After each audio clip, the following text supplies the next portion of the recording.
আসসালামু আলাইকুম। Real village cooking চ্যানেলে সবাইকে ওয়েলকাম জানাচ্ছি।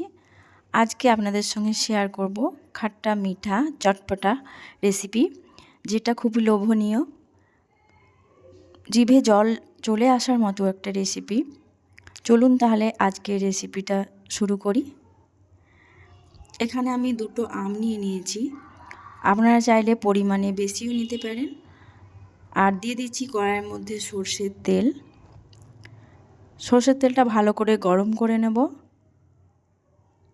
আমি পুরোটাই লো ফ্লেমে বানাবো। আর দুটো আম ভালো করে ধুয়ে পরিষ্কার করে তেলের মধ্যে দিয়ে দিলাম। গ্যাসের ফ্লেমটা সবসময় লোয়েতে রাখতে হবে, কারণ মিডিয়ামে বা হাইয়ে দিলে আম ফেটে গায়ে লাগতে পারে।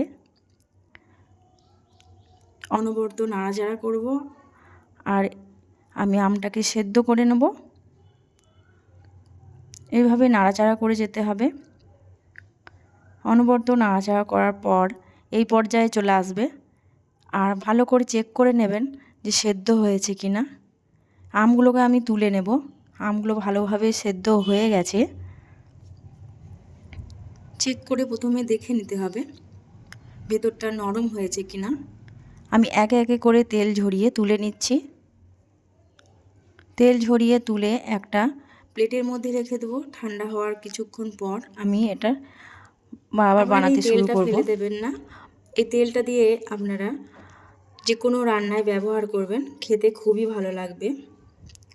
আমি মশলাটা রেডি করে নিচ্ছি। দিয়ে দিচ্ছি লাল লঙ্কা গুঁড়ো 1.5 টেবিল চামচের মতো, হলুদের গুঁড়ো 1 টেবিল চামচ, ধনিয়া গুঁড়ো দিয়ে দিলাম 1 টেবিল চামচ, জিরে গুঁড়ো 1/2 টেবিল চামচ, দিয়ে দিচ্ছি ভাজা মশলা 1/2 টেবিল চামচ। আর জল দিয়ে আমি ভালো করে মিশিয়ে রেখে দেবো। এতে করে কালারটা ভালো আসবে। কিছুক্ষণ রেখে দেওয়ার পর খুব ভালোভাবে আমি মাখিয়ে নিচ্ছি। এক সাইডে রেখে দেব। মশলাটা এখানে রেডি হয়ে গেছে। এই দেখুন, এটা আমি এক সাইডে রেখে দিচ্ছি। আর আমি যে আমটা সেদ্ধ করে রেখেছিলাম, আম দুটো ঠান্ডা হয়ে গেছে। এই দেখুন খুবই নরম হয়ে গেছে। এটা আমি ভালো করে টিপে নিচ্ছি। এইভাবে ভেতরের যে অংশটা আমি বার করে নেব, একটু ছাড়িয়ে, এইভাবে ছালটা একটু ছাড়িয়ে দিলাম। আর ভেতরের অংশটা বার করে নিতে হবে। এইভাবে প্রেস করবেন, দেখবেন সহজেই বেরিয়ে চলে আসবে। পাল্পটা বার করে নেব। আর এর যে ছালটা আছে ওটা আমি বাদ দিয়ে দেব। এইভাবে চাপ দেবেন, দেখবেন সহজেই বেরিয়ে চলে আসবে।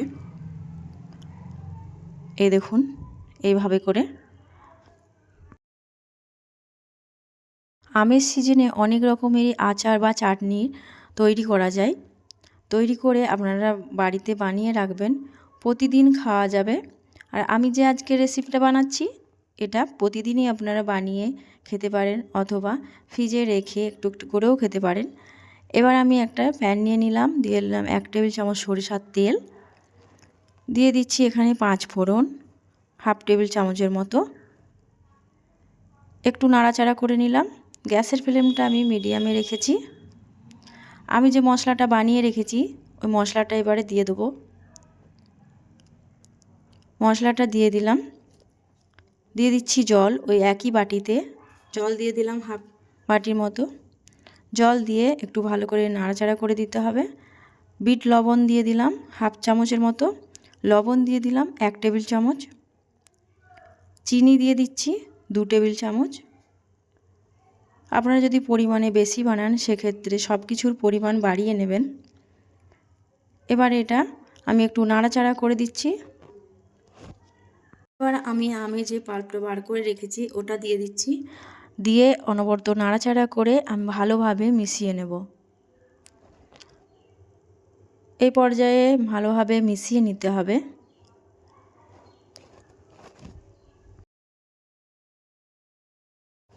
এই রেসিপিটা এত টেস্টি হয়, বাড়িতে একবার বানিয়ে দেখবেন, খেতে কিন্তু অসম্ভব টেস্টি হয়।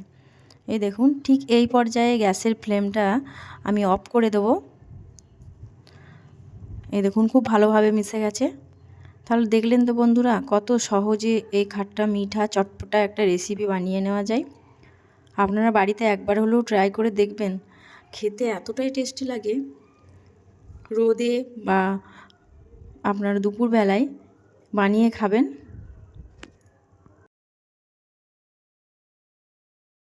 এটা আমার হয়ে গেছে, এই দেখুন কতটা কালারটা খুব সুন্দর এসেছে।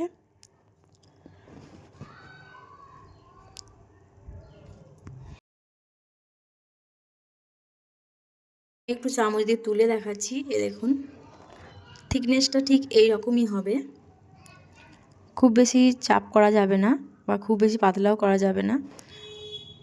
এই দেখুন এইরকম, ঠিক যে এইরকম হবে, খেতে কিন্তু অসম্ভব টেস্টি। বন্ধুরা, আমার এই রেসিপি কেমন লাগলো অবশ্যই কমেন্টে জানাতে ভুলবেন না। ভালো লাগলে চ্যানেলটা সাবস্ক্রাইব করে পাশে থাকার অনুরোধ রইল। আজকের এই রেসিপি এখানেই শেষ করছি।